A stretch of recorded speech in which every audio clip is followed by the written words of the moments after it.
La vida de un pastor es un poco complicada porque uno hoy día como pastor tiene que luchar contra la mala reputación que tienen o que lamentablemente muchos llamados pastores o con otros títulos que se han puesto posteriormente han manchado la profesión de pastor, y eso es lo mismo que pasa con la política.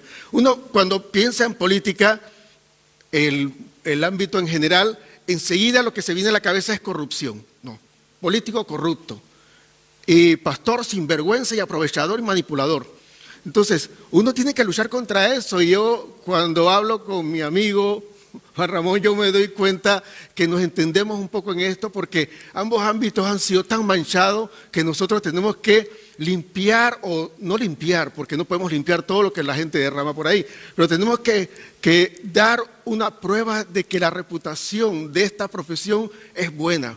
La política es el arte de gobernar o de administrar la cosa pública de un país, y el pastorado es el arte, por decirlo de esta forma, de guiar a personas a los buenos pastos, para guiar personas al reino de los cielos. Pero ¿qué pasa? En el camino, la gente de la política, muchos, no todos, no puedo generalizar, se han dedicado a aprovecharse de la situación que tienen muchas personas de vulnerabilidad y de necesidad, y entonces se aprovechan y se mete la corrupción en ese caso. Y en el ámbito del pastorado hay muchas personas que se aprovechan, hombres, mujeres, que se aprovechan de la vulnerabilidad y la necesidad espiritual y emocional de las personas y manipulan las situaciones y le hacen dar un discurso de positivismo o de motivación, gracias, de empoderamiento, cuando en realidad lo que uno necesita es poder conocer quién es Dios y conocer quién es uno en verdad. No tienes que empoderarte, no tienes que motivarte para algo, porque esas cosas son espuma, lo que está arriba. Pero lo principal es saber quién tú eres, saber quién es el Dios al que le estás sirviendo, al Dios que estás buscando en una iglesia. No es que tú vengas por aquí y salgas positivo, qué bien, voy ahí y salgo por ahí para la calle, y como eso es superficial, entonces se va poco a poco y se desvanece cuando nosotros vamos dándonos cuenta que la realidad tiene que ver directamente con conocer quién soy yo. La verdad, la realidad tiene que ver exactamente con mi posición aquí en la tierra, mi propósito aquí en la tierra, y también tiene que ver con quién es Dios, quién es el que me respalda, quién yo estoy buscando. O sea, y de igual forma, quiero que sepan es que la vida de un cristiano normal, común y corriente, hoy día también se ve empañada por malos testimonios de muchas personas que se dicen llamar cristianos y no lo son. Entonces, cuando uno entra a la iglesia o los caminos del Señor, lo primero que le dicen muchos de los latinos, ¿no?, de nuestros países, es que se metió en la religión. Entonces, es un poco complicado poder explicarle a la gente que esto no se trata de religión, sino tener una relación con Dios. Religión es un cumplimiento de unos dogmas y de un tipo de conducta nuestra en medio de la ayuda y el favor de otras personas. Pero la relación con Dios te lleva a que tú te renueves completamente. Entonces, nosotros nos vemos con ese impedimento, por decir de alguna forma, con ese obstáculo que tenemos que nosotros sobrepasar siempre, constantemente, en demostrar qué es ser cristiano.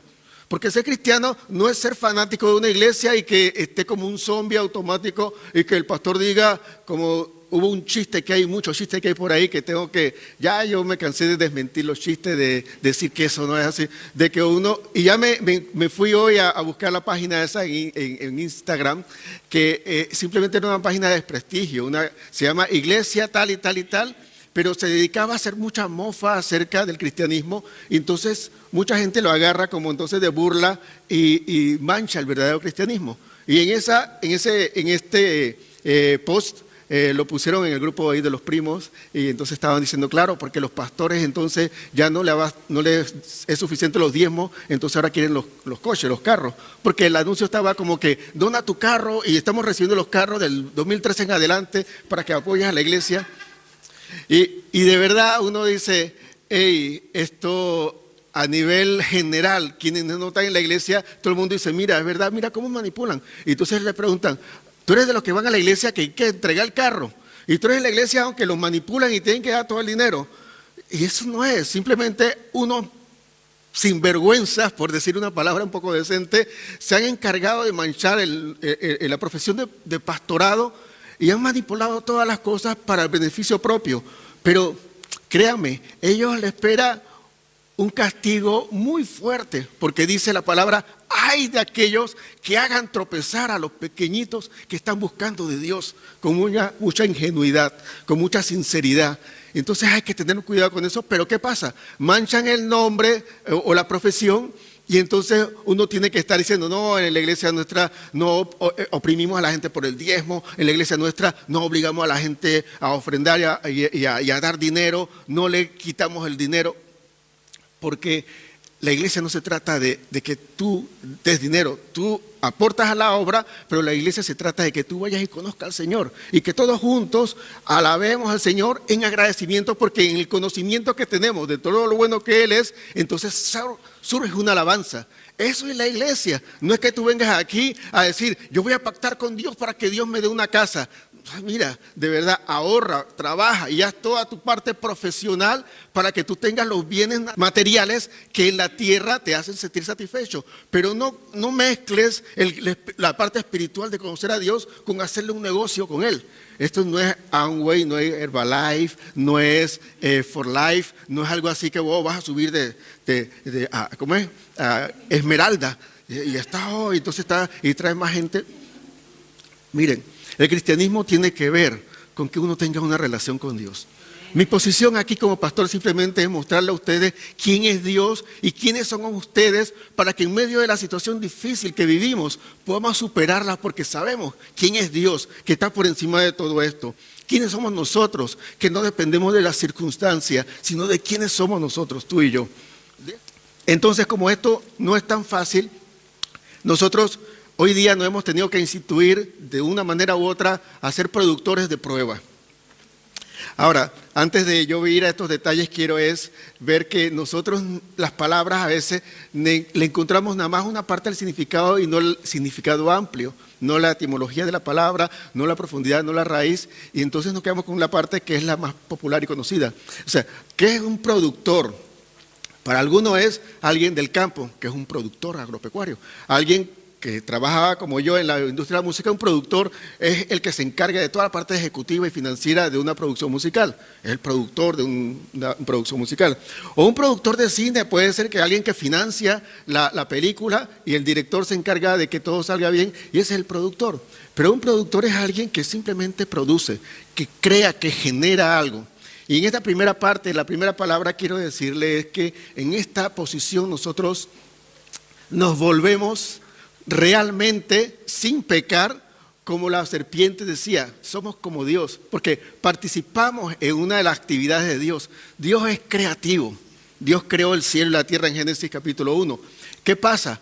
Dios le dijo a Adán, en el 26 por ahí, le dijo, entonces tienes que señorear sobre la tierra, sobre los animales, y tienes que sojuzgar la tierra. ¿Qué es eso? Es tener dominio y autoridad, y eso lo hace Dios. Entonces, nos dio parte de su trabajo en el jardín del Edén, cuando, bueno, al ser humano presentado en esta parte como Adán. Y entonces nosotros en esta parte como productores somos parte de las características de Dios, porque somos creativos, porque crearemos algo. ¿Qué vamos a crear? Pruebas. Ahora, si usted lee nada más la palabra prueba o le dicen prueba, ¿qué significado es prueba? O sea, lo primero que se acuerda es la prueba de PCR. Lo otro después la prueba de embarazo. La otra es la prueba de laboratorio o la prueba de sangre.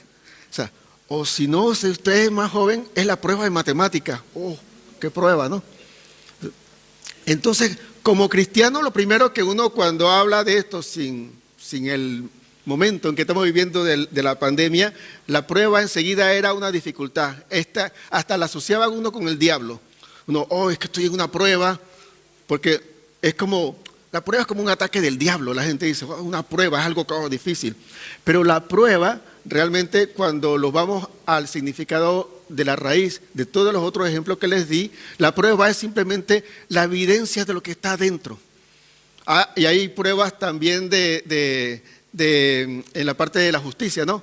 Mira, que vamos a acusar a fulano de tal porque hizo esto, y bueno, denme las pruebas. Las pruebas es lo que evidencia la realidad de las cosas. La prueba de sangre te da la evidencia de cómo está tu salud por medio del análisis de la sangre. La prueba de matemáticas es la prueba de cómo tú estás en el conocimiento de la matemática, de lo que te dieron en la clase, por medio de esa prueba que tú vas a demostrar que lo que tienes adentro. Ahora, la prueba para el Señor, nosotros como cristianos, es cuando demostramos la fe que tenemos. Cuando todo lo que usted ha escuchado acerca de la palabra, que lo ha leído o que le han hablado acerca de la palabra, usted lo ha asimilado, entonces viene una prueba donde usted lo pone en práctica. Ahora, la gente le huye a la prueba. No, líbrame de la prueba, pero la prueba es necesaria para que tú puedas subir de nivel. Porque cuando tú ya conoces que Dios te ama, entonces viene la prueba. ¿Cuál es la prueba? A ver, otras opciones, a ver si te vas con otras cosas y amas a otras cosas más que Dios, y entonces sales aprobado o desaprobado en el conocimiento del amor de Dios. ¿Cómo salgo desaprobado? Cuando dejo a Dios en espera, cuando dejo a Dios como segundo plano, cuando dejo a Dios como una última opción, cuando no me importan mucho las cosas que Dios me pide. Entonces en la prueba que me viene a mi vida, yo opto por los deseos de mi carne, por la cosa que me gusta, porque lo que me place, independientemente que le agrade o no le agrade a Dios. Entonces, en esa prueba salimos desaprobados cuando decidimos por nuestra naturaleza pecaminosa o cuando decidimos por nuestra carne o por nuestros propios deseos. Pero cuando decidimos por la voluntad de Dios, aunque duela, aunque sea un poco difícil, entonces nosotros salimos aprobados y ya Dios nos ve y dice, ahí se ve que está el amor que tiene mi hijo por mí. Y en esa prueba la pasamos. Entonces, hoy día nosotros estamos en una prueba mundial, una prueba global. La pandemia, ¿de qué se trata? No se trata del coronavirus, no se trata de un virus, de una enfermedad.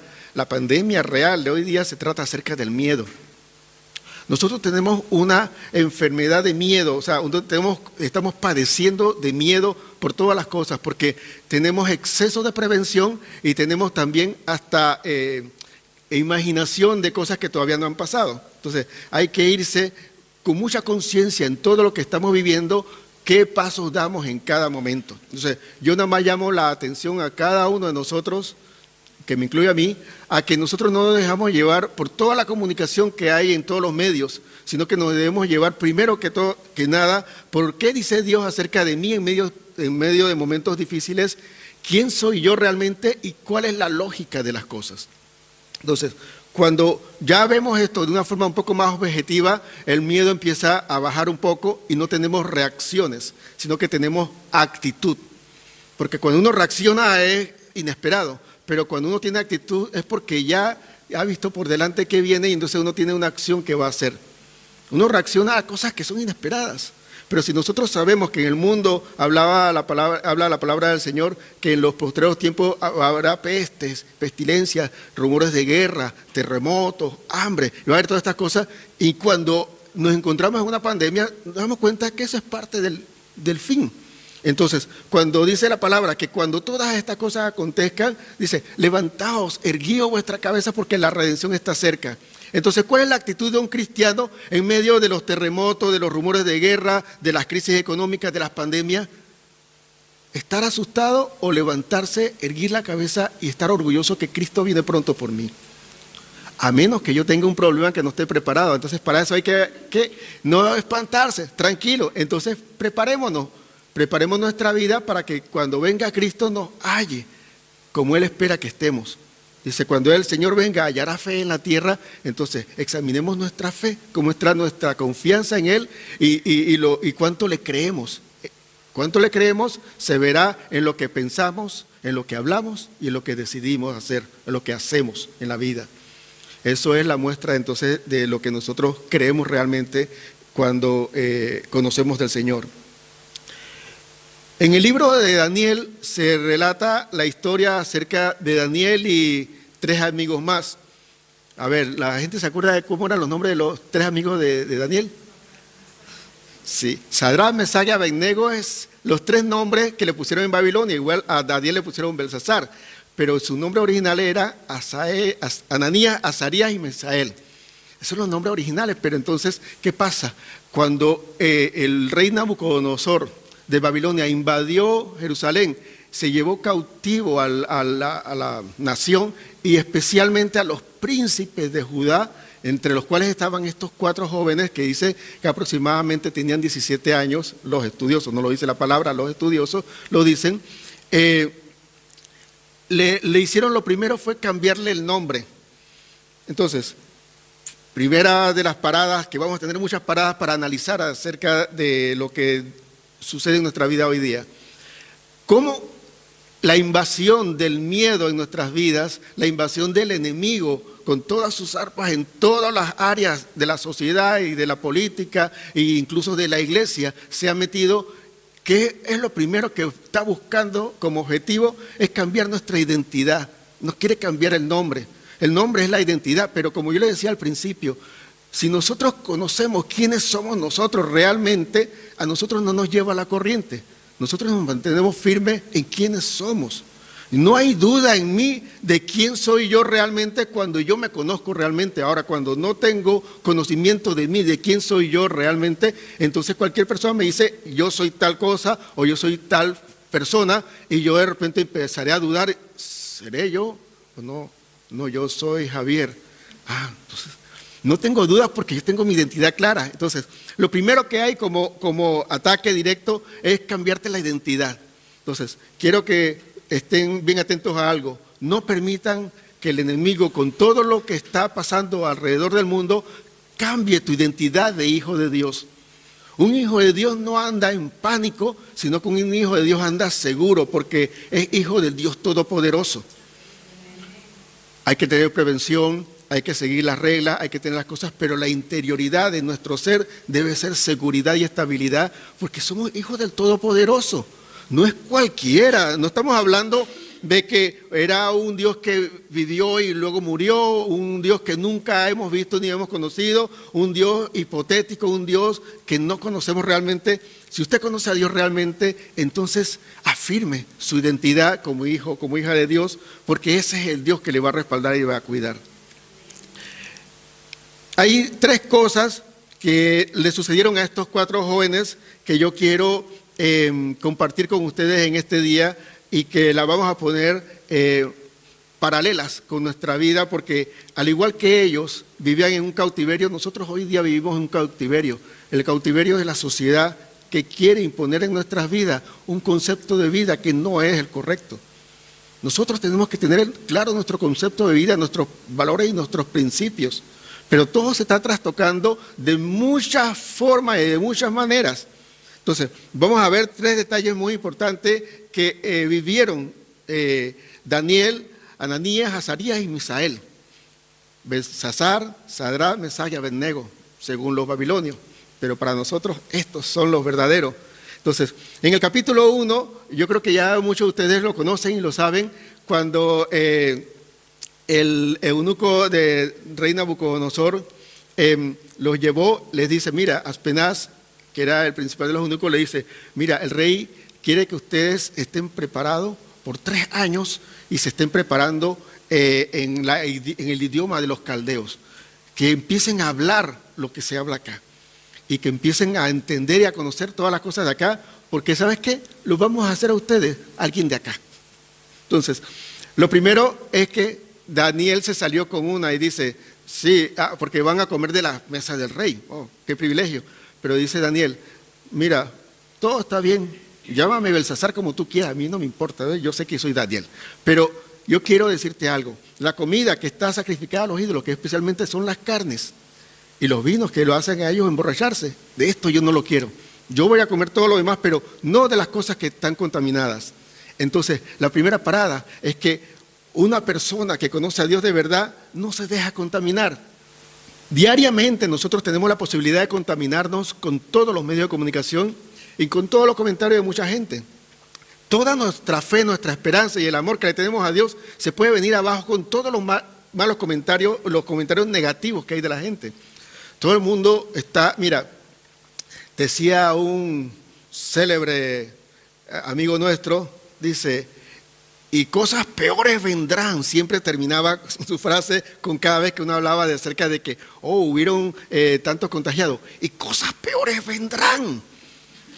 Y mira que hubo un terremoto acá y hubo un temblor por allá. Entonces, y cosas peores vendrán. O sea, y tú te quedas pensando como que, wow, esto es un caos, Dios mío. O me mato o hagan algo. Yo no quiero seguir viviendo aquí. Entonces, la propaganda que hay es que este mundo prácticamente es inhabitable. Que hoy está todo fatal. O sea, todo está mal, todo está fatal. Esa es la propaganda. Entonces, si tú consumes eso, tú quedas negativo. Pero hay que consumir la palabra de Dios. La palabra de Dios no te miente. La palabra de Dios te dice la verdad. Que veo todo esto va a venir. Y dice, y una de las cosas que dice que uno puede tomarla de una forma negativa, dice, y esto es apenas principio de dolores. Porque de verdad, cosas terribles van a venir. Pero el centro de esto no es que cosas peores vendrán. El centro de esto es que, aunque vengan cosas peores, el Rey viene. Y eso es lo importante, porque en medio de la situación difícil que estás viviendo, que te digan que el que te va a librar de todo esto viene, es mejor enfocarse en eso, en pensar que estas cosas te están empeorando. Entonces, tenemos que cuidarnos primero es de no contaminarnos.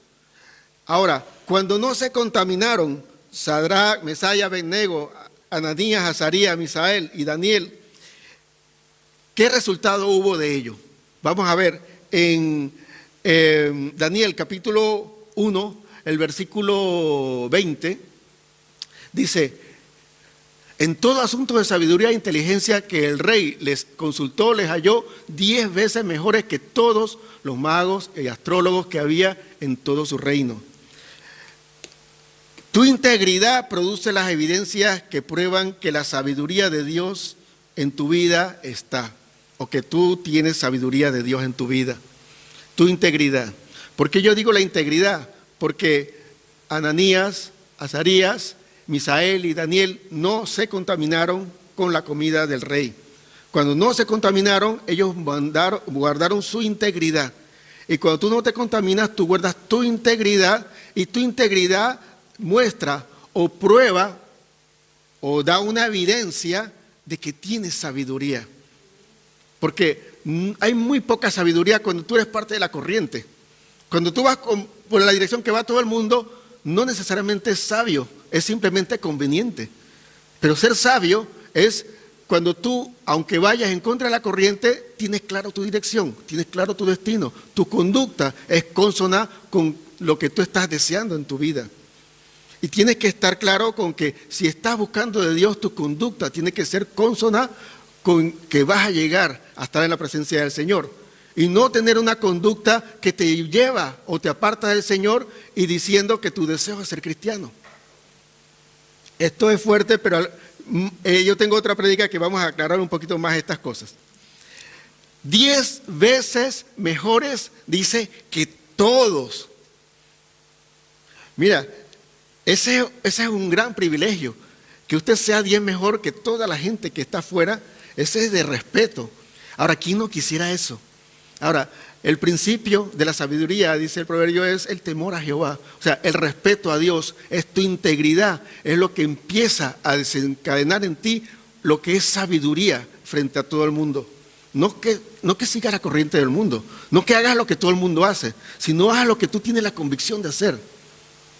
Porque nuestra vida no se trata de complacer a todo el mundo, nuestra vida se trata de saber para dónde vamos, cuál es nuestra dirección, cuál es nuestro destino y tomar los cambios y las medidas pertinentes para llegar hasta donde queremos llegar.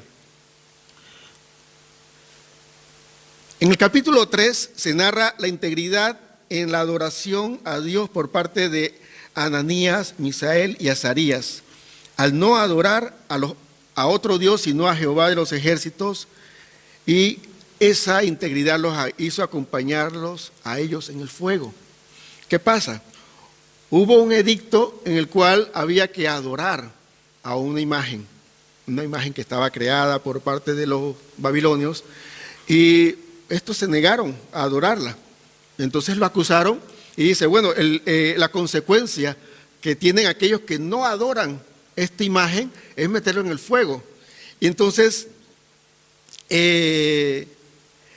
Cuando el rey fue hasta donde Sadrach, Mesach y Abednego, Ananías, Misael y Azarías, y les dijo, mira, ustedes no están adorando la estatua, así que van para el fuego. Y la respuesta de ellos fue, si nos arroja el horno en llamas, el Dios al que servimos puede librarnos del horno y de las manos de su majestad. Versículo 18, importante. Pero aun si nuestro Dios no lo hace así, sepa usted que no honraremos a sus dioses ni adoraremos a su estatua. La parte de la integridad es que cuando Dios no te salva, ¿cuál es tu actitud? Cuando Dios te dice no a la que tú estás pidiendo, ¿cómo está tu fidelidad? ¿Cómo está tu devoción con Dios? ¿Cómo está tu relación con Dios? En la parte de consejería nosotros tenemos varias personas y hemos escuchado, no necesariamente son de aquí, muchas personas que creen que somos nosotros pastores online porque de otros países nos piden consejería y consultan. Y hemos escuchado una y otra vez, mi esposa y yo, de personas que están muy resentidas con Dios porque Dios no le hizo algo que ellos querían.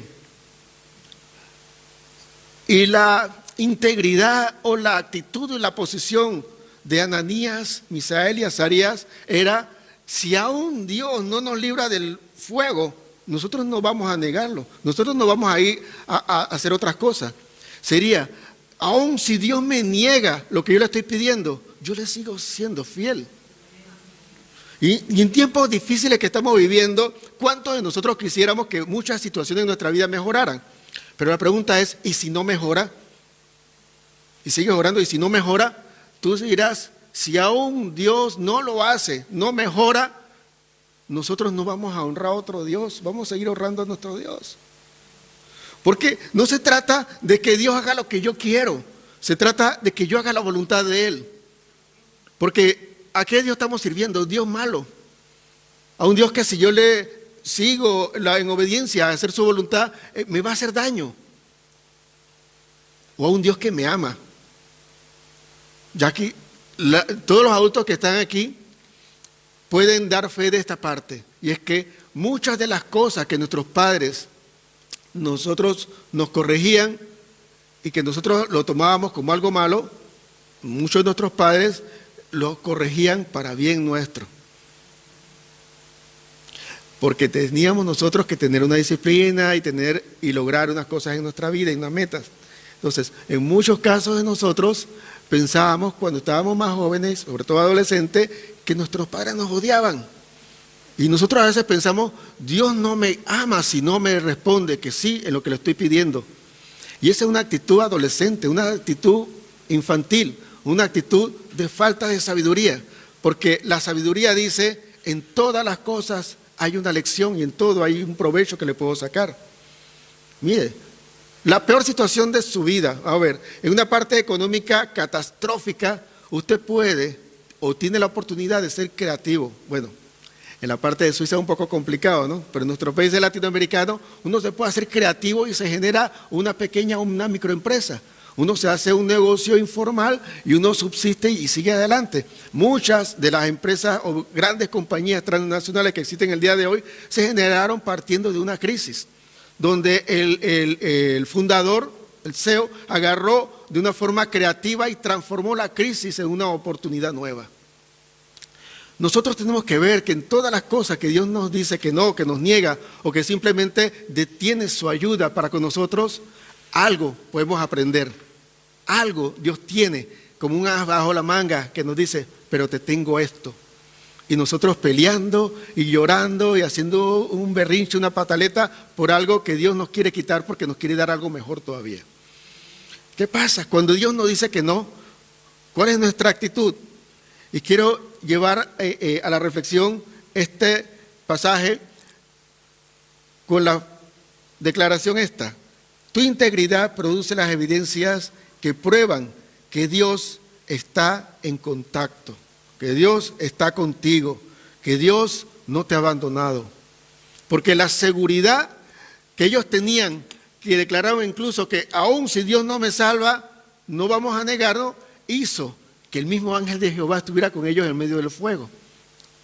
A mí me llama la atención algo de ahí, y es que dice, no fue un problema de que el fuego era leve y ellos no se quemaron mucho, porque lo detalla en la palabra que los que fueron a meterlo a ellos tres al fuego, ellos se quemaron.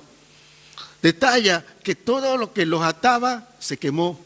Y detalla algo muy interesante. Yo sé, quizás esto que yo digo, ustedes lo han escuchado en una otra prédica, pero detalla algo interesante. Cuando el rey se acercó y le dice, muchachos, ustedes están bien, están las llamas así, y ellos salieron en medio de las llamas y dicen, sí, estamos bien. Aquí estamos hablando con el ángel de Jehová que nos está contando una cosa allá del cielo terrible, buenísima. Así que estamos en coinonía, en buena relación con él. Salieron normalmente, dice que no había ni siquiera olor a humo. Nada le sucedió y todo lo contrario. O sea, no solamente que el Señor los libró, sino que el Señor los acompañó en medio de la prueba, en medio de la situación difícil. Porque ¿productores de qué pruebas fueron ellos? Productores o creadores de una evidencia de que Dios te salva del fuego, de que en medio del fuego Dios está contigo, de que no pasa nada con aquellos que se oponen, porque los que te tratan o te tiran al fuego, ellos son los que se queman.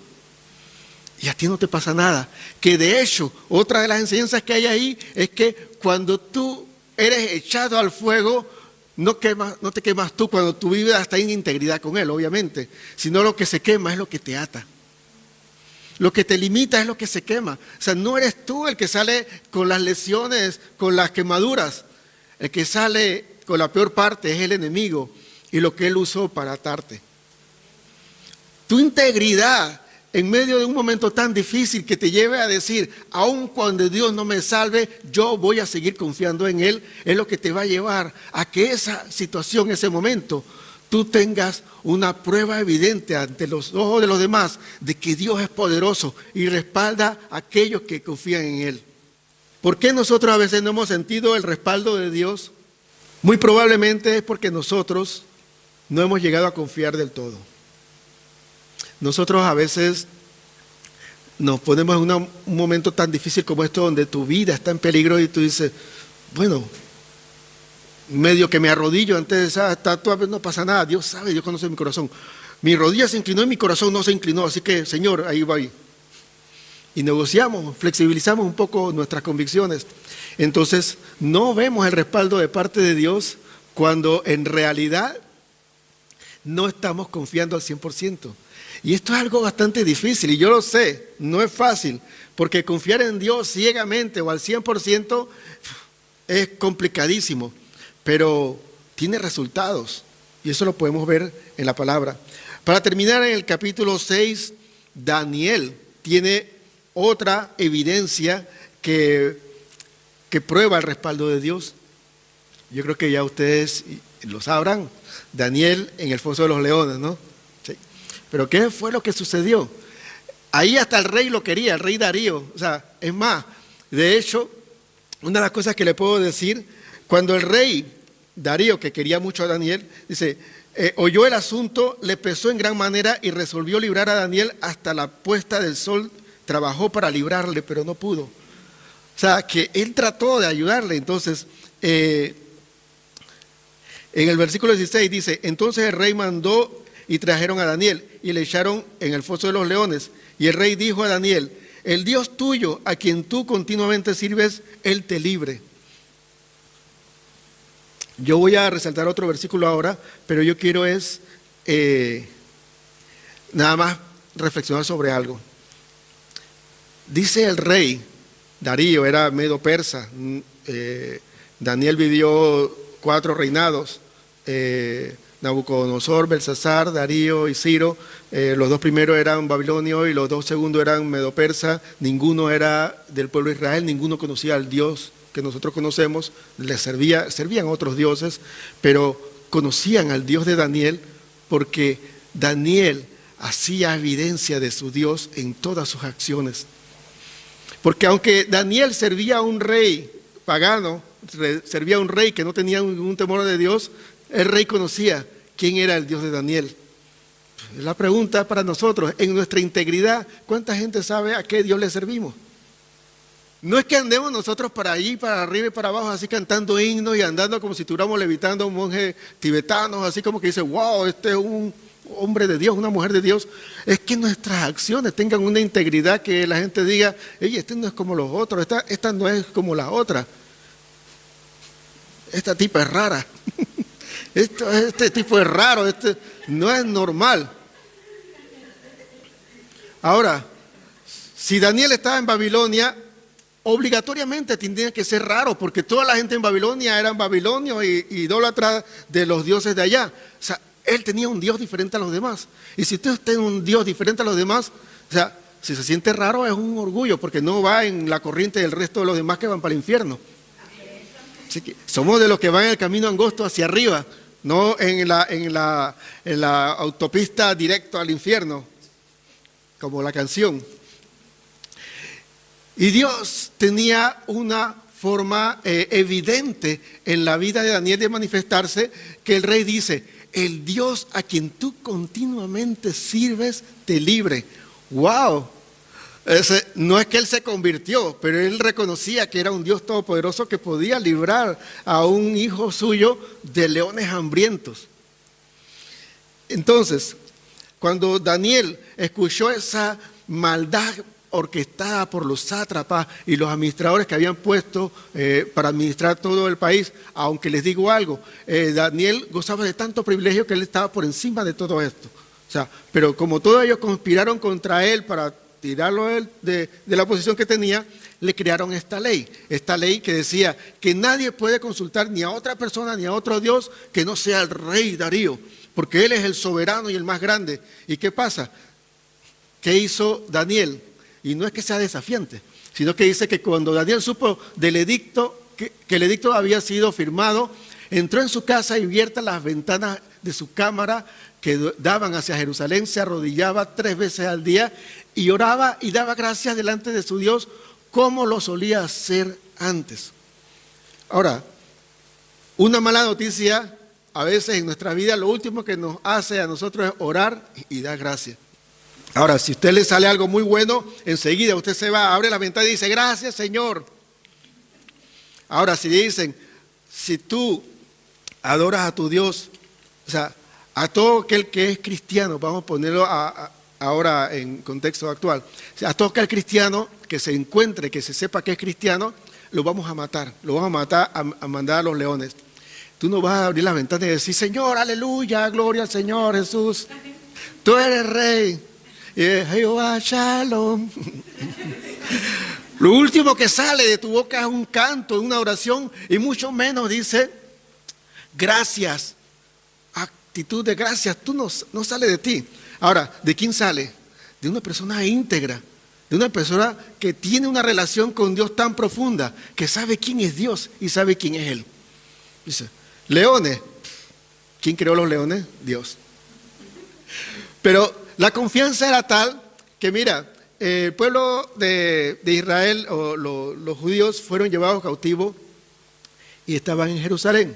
Ahora, ¿qué hizo él? Abrió su ventana que daba hacia Jerusalén, que daba hacia sus raíces. ¿Sabes? Cuando viene una noticia fatal, una catástrofe, una cosa difícil en nuestra vida, tenemos que regresar a nuestras raíces. ¿Qué prometió Dios para mi vida? ¿Qué Dios me ha hablado a mí? ¿Qué yo he aprendido de Dios en la Biblia? Ve a la raíz, no vas al edicto, no vas a la circunstancia, no vas a la situación, no vas a ver las noticias, no vas a ver las estadísticas, vas a ver la palabra. ¿Qué dice la palabra acerca de ti y de situaciones difíciles? Entonces, cuando tú ves a la palabra, tú entonces tendrás la integridad o la valentía de desafiar los edictos y de abrir la ventana y de ir a tus raíces y decir, te doy gracias Señor, porque cuando estaba en Jerusalén tú me dijiste esto y lo otro, y esto sigue siendo hoy por encima de cualquier edicto. Señor, tú me has rescatado de una manera de vivir muy mala, me has salvado de la muerte, me has librado del pecado, y esto no me va a matar. Y estas situaciones no son para muerte. Ahora, como Ananías, Azarías y Misael, y si me muero, mira, sigo sirviendo a Dios. No me importa, no negaré a Dios. Entonces, la parte esta de Daniel, que ya pasamos con con los tres amigos, la parte de Daniel es que ¿cuál es nuestra actitud cuando recibimos malas noticias? Y de hecho, muchas malas noticias nosotros recibiremos, y como está el mundo entero, antes que se acabe este año, cada uno de los que estamos aquí, alguna mala noticia recibiremos. Y no es que yo sea un profeta de tragedia, simplemente la realidad es esta, lo que estamos viviendo. Vamos a vivir situaciones difíciles en nuestras vidas, pero ¿cuál va a ser mi actitud en medio de una situación difícil que yo viva en este año antes de que termine? Porque en el caso de Daniel, para ti tu integridad produce las evidencias de que prueban la fidelidad de Dios en tu vida, porque, como decía, él miró hacia Jerusalén, vio hacia la raíz de donde él venía. Aunque está en Persia, su corazón está en Jerusalén. Aunque estamos en una pandemia, mi corazón está con el Señor. Aunque estamos en una situación difícil económicamente, mi vida está escondida en Dios. Aunque yo estoy pasando dificultades, problemas, situaciones muy complicadas, yo estoy en las manos de Dios. Yo tengo que simplemente abrir mis ventanas, orar y dar gracias. Y darme cuenta que todo esto se trata de que Dios tiene el control de todo. Ya le dije, Daniel y sus tres amigos vivieron 4 reinados. Se ve en la historia de Daniel, por lo menos, que vivió 70 años en cautiverio. Servía a reyes paganos, pero su integridad no dependía de a quién servía ni de dónde estaba, sino quién era y a qué Dios le adoraba o a qué Dios servía. No es tu trabajo lo que te va a hacer más cristiano o menos cristiano. No es tus problemas lo que te van a hacer más cristiano o menos cristiano. No es la situación global la que te va a poner en cuestión tu cristianismo. No es la pandemia, no es la crisis económica, no es el problema personal que tienes, no es tu enfermedad. Lo que va a poner a prueba tu cristianismo es sacar en ti quién tú eres realmente. Tú serás un productor, un creador de evidencia o un productor de prueba de que Dios vive y existe hoy día por encima de los Nabucodonosor, de las Babilonias, de los Medo-Persas, de los Ciro, de los Darío, de los Belsasar, por encima de cualquier sátrapa, por encima de cualquier persona que decreta edictos en contra tuya. Tú seguirás siendo quien tú eres. Te pongan Belsasar, te pongan Sadrach, Mesach, Abednego, te pongan como les dé la gana, te pongan en medio de los brujos y los adivinos a trabajar con ellos, pero tú seguirás siendo Ananías, Misael, y Azarías y Daniel. Aunque te pongan Sadrach, Mesach, Abednego y Belsasar, aunque te pongan un título, aunque te digan de ti cualquier cosa, tú seguirás siendo internamente quien tú eres y serás 10 veces más que los demás cuando tu integridad es evidente, cuando hasta el rey dice, el Dios al que tú continuamente sirves te va a librar, porque los demás hasta glorifican a Dios en sus labios sin darse cuenta, porque tu integridad lo hace hacer así. Dios usó a Daniel hasta su muerte y Daniel murió en Persia, no murió en Jerusalén. Y si nosotros morimos en la pandemia, y si nosotros morimos en medio de las situaciones, las dificultades, de los problemas, o sea, ¿significa que Dios no fue fiel? No. Significa que en medio de todas las situaciones difíciles, nuestra integridad mantiene la conexión con Dios y eso es lo más importante. ¿Cuáles son la mayoría de nuestros años en nuestra vida? Dice que los 70 son los mayores, dice en Salmos, en unos documentales que hemos estado viendo hay hasta 105 años de edad, los más longevos que hay en la tierra. Pero aunque tú vivas 100 años, 105, 120 años, aunque vivas 200 años, que eso sería un gran milagro, eso no se compara con la eternidad. Ahora, si a ti te importa más vivir una calidad de vida en 70 años que vas a tener aquí y sacrificar la eternidad en el infierno, es tu decisión. Pero ahora, si tú dices, yo voy a mantener mi integridad aunque cueste lo que cueste un horno de fuego, cueste unos leones hambrientos en una cueva, cueste el no comer de la comida del rey, cueste lo que fuera, mi integridad, yo la voy a tener aquí, pero la eternidad la voy a vivir en el cielo con el Señor y en las anchas, en mis anchas, en mi gozo, en mi alegría. Entonces, es una decisión sabia. ¿A qué quiero llevar la conclusión de esta palabra? Y es que ningún sacrificio, cuando tiene el fin en la mente, cuando tenemos clara nuestra meta, cuando tenemos claro nuestro objetivo, ningún sacrificio es lo suficientemente grande para que nosotros nos detengamos, nos desviemos, si mantenemos la vista puesta hacia dónde queremos ir. Pero la pregunta es, ¿a dónde usted quiere ir? Porque como se está conduciendo, lo está llevando a su destino. No es el deseo. No es, ay, yo quiero seguir a Dios y Dios está allá. Yo quiero seguir a Dios. Está yendo para el otro lado. Su actitud, su conducta, lo que usted hace el día a día, lo está llevando a donde usted va. Entonces, mantenga el fin en la mente y todo lo que se tenga que sacrificar, se sacrificará en el camino, pero yo sé para dónde voy, yo sé lo que quiero. Y seamos personas que sepamos lo que queremos. Vámonos de lo más pequeño hasta lo más eterno.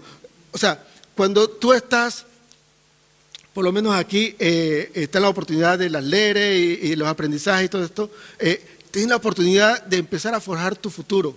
Pero, ¿qué tan en serio se toma? Dependiendo de la madurez del joven. Pero cuando nosotros crecemos un poco más, no podemos tener un pensamiento de joven de como que, ay no, yo lo agarro suave, con calma y todo eso, porque en cada día que transcurre en tu vida, aunque tú no lo quieras, tú estás tomando una dirección, un destino que te va a llevar o a la vida o a la muerte. Y eso es así de claro. O sea, en la medida que tú pospongas la decisión por el Señor, estás dando más pasos hacia el infierno. En la medida que tú pospongas la decisión de convertirte al 100% al Señor, de buscar y ser un cristiano nacido de nuevo, entonces tú estás dando todos los pasos al lado contrario. Porque nuestra vida es en avance. Nuestra vida es en avance. Es mentira, tú no puedes quedarte congelado o detenido en la vida. Tú no puedes detener el avance de tus años. Aunque mientas, ¿no? ¿No cuántos años cumple? 40 y tantos. Tú puedes mentir, pero tu cuerpo reclama la edad. Tu cuerpo te dice, o sea, ya no eres el joven de antes. Y tu vida espiritual es igual. Conociste al Señor. Eso solo te acusa. Yo no te digo nada, pero eso solo te acusa porque tú sabes lo que hay que hacer y si no lo haces, simplemente estás dando paso en el lado contrario. Entonces, vamos a estar un poco más claros en estas partes. ¿Te cuesta algo? Sí, cuesta. ¿Pero vale la pena? Vale la pena. Porque vale la pena seguir al Señor sabiendo cuál es el fin. No podemos, por momentos esporádicos, sacrificar una eternidad. Ese es como disfrutar unos minutos de placer para sacrificar tu matrimonio. O sea, no vale la pena. Ahora, no voy a decir que no es atractivo y no llama la atención y a la carne odia eso. Les gusta. Pero vale la pena el sacrificio con tal de conservar las mejores cosas de la vida. Ya nosotros estamos en una edad y a un tipo de kilometraje que no estamos decidiendo entre lo bueno y lo malo. Estamos diciendo entre lo bueno y lo mejor. Porque hay cosas que son buenas, pero lo mejor está con el Señor. Lo mejor está con Dios. Y no es ser religioso, es ser sabio. Porque si el Dios del universo te pide una relación, sería poco sabio, por no decir una palabra, sería poco sabio no aceptar la invitación de una relación con el Dios del universo. El sabio Dios, el todopoderoso Dios, el Dios de amor, el Dios que tiene el control de absolutamente todas las cosas. Sería poco sabio no tomar esa decisión. Así que todo sacrificio vale la pena. La integridad en nuestras vidas es uno de los sacrificios más grandes que hay, pero vale la pena. Porque nosotros somos llamados a ser personas que muestran la evidencia de que Dios vive en nuestras vidas, nos respalda, nos ama y tiene un propósito y tiene el control de todas las cosas. Vamos a orar para que Dios nos ayude porque la cosa no pinta tan bonita, ¿no? No está así como que, ¡ay, qué bonito! ¿Cuánto quiero yo sufrir? Señor, Te doy gracias, Padre, porque tu palabra que es predicada, Dios, a través de mi persona o desde este púlpito, Señor, Padre, lleva la verdad que confronta nuestras vidas, Señor. Padre, yo te pido en el nombre de Jesús que cada uno de los que estamos en este lugar no salgamos de este lugar pensando que fue una prédica bonita, que fue algo agradable, un momento agradable, sino que salgamos de este lugar pensando qué vamos a hacer con nuestra vida y qué rumbo tienen nuestras vidas. Y salir de aquí para tener una actitud proactiva, con iniciativa, para hacer algo y mejorar nuestras vidas y no seguir siendo igual. Yo te pido, Padre, en el nombre de Jesús, que tú nos ayudes a obedecerte, que tú nos ayudes a mantenernos íntegros en ti en medio de la crisis, en medio de las dificultades, en medio de todo el caos que vive el planeta entero, y que podamos nosotros estar siempre delante de ti mostrando evidencias de tu amor, de tu poder y también incluso, cómo no, de tu santidad en nuestras vidas. Llénanos de tu amor, llénanos de tu poder, llénanos de tu bondad, Señor, para que todo lo que nosotros hagamos, digamos, incluso que pensemos, Dios, glorifique tu nombre y que las personas puedan darse cuenta que existe un Dios. Gracias, Padre, en el nombre de Jesús. Amén.